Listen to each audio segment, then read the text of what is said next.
This video highlights just real quick, just the terminology that relates to two problems that we don't really want impacting the American economy.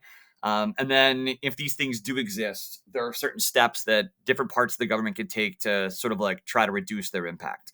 So inflation and deflation generally talk about, in many cases, the prices in like the country and what's causing them to rise.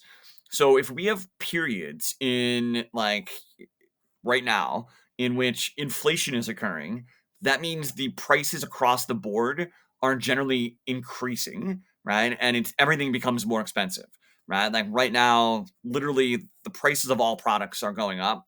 And usually, again, this relates to like some supply and demand. If there is a great consumer demand and there's lots of consumer spending, it generally drives the prices of products up. It's not quite what's going on right now.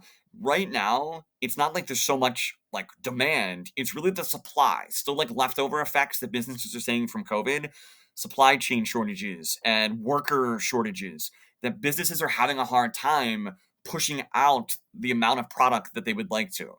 So it kind of means that we're all fighting over less stuff, which means that it's sort of an artificially increasing like the demand, which means prices are going up. You don't want periods of long inflation because as you're seeing now, Americans' paychecks aren't going up, so they're just buying less, right? So when you go to the grocery store, the same amount of money you spent are spending now compared to like when you spent like a couple years ago, you're not getting as much for your money, right? And if just the price of cars are going up, then like you don't need to buy the new car right now.